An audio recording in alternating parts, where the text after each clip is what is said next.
If your Google photo storage is full, there's a good chance duplicates are the reason. And the worst part, Google Photos doesn't make them easy to find. So that's where Cloud Duplicate Finder's Chrome extension comes in handy. You can install it directly from the Chrome Web Store.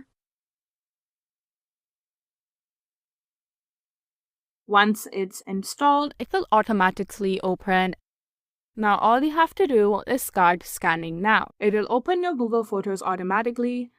You can set the similarity threshold, enter your email address, and find duplicate.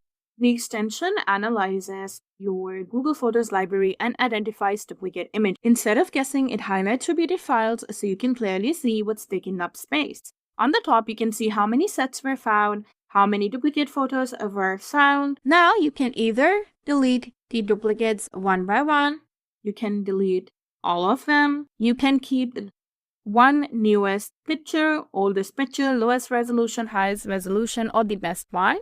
And then you can just move on to deletion. This is much faster than manually going through your entire gallery. Once you proceed to deletion, the extension will select the photos for you and you have to manually move them to trash. This is something you have to do with all extensions, and this is just an extra step to make sure you know what you're deleting. Duplicate photos don't just waste space, they make your entire gallery harder to use. Using a duplicate Google Photos Deleter app helps you free up storage, clean your gallery, and find your photos faster.